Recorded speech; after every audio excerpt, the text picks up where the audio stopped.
The Big Ten versus the SEC. Specifically, which division is better, the strong East in the Big Ten or the weaker East division of the SEC? Well, let's match them up and see the results. Hi, everybody. I'm Ray Crawford. Perhaps you found yourself in this debate, but let's hear from a pair of our insiders who've covered the teams in these conferences for years. And taking up the fight for the Big Ten, Michigan State insider Joe Rexrode, and for the SEC, South Carolina insider Andy Demetra. So, Joe, why is the Big Ten's East better than the SEC's?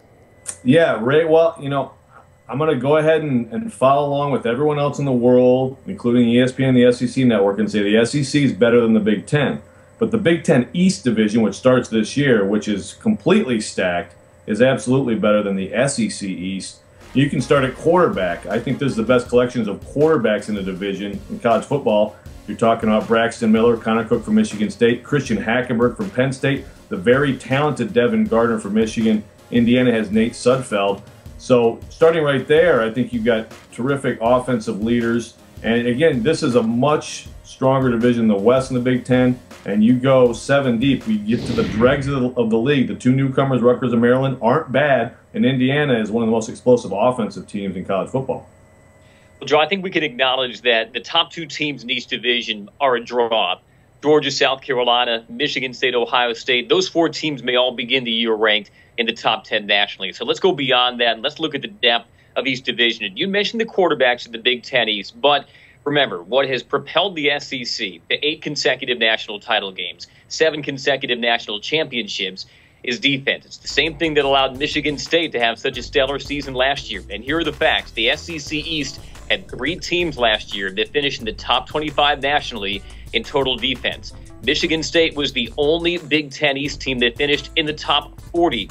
And no matter how good quarterback crop you might have in the Big Ten, you have to wonder, are they doing it against a path of lesser resistance given some of the defenses, the weaker defenses that you see in the Big Ten East? See, Andy, you're talking to me about defense, and I'm thinking back to the postseason. I mean, the SEC championship game was like arena ball. I hear what you're saying, that the stats look good. Hey, the SEC lost a couple of really good James Franklins from last year that would probably like back. Of course, one of them left the SEC East for the Big Ten East. I just think there's more quality in the teams on both sides of the ball in that Big Ten East.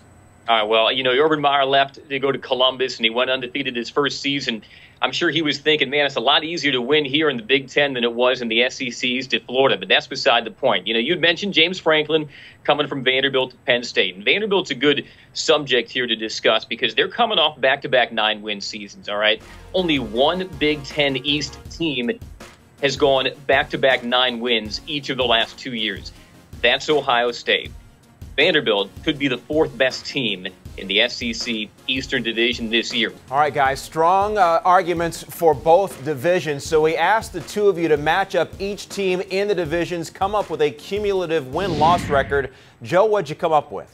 Well, Ray, it was very. I went through each game. I spent about an hour on each game. I want you to know. So this is very detailed analysis. I came away 25-24 Big Ten, and the swing game for me was Indiana outscoring Tennessee. Andy? Well, I put this through my own personal simulator, Ray, and I came up with 26-23 in favor of the SEC. And at the risk of alienating my friends in Columbia, Missouri. We haven't even talked about the Missouri Tigers, who, by the way, are the defending division champions in the SEC East. That should, again, testify to the depth. That's the last team out of my mouth. And, oh, by the way, they were the team that was in the Georgia Dome last year representing the division. 26-23, though. That's what I had in favor of the SEC East. All right, guys. They struggled to beat Indiana, by the way. That's what it comes down to. Won. Joe and Andy, guys, we appreciate the insight. Speaking of the Big Ten, the conference is hosting its annual media days in Chicago, and we are there. Check out the interviews and analysis on CampusInsiders.com.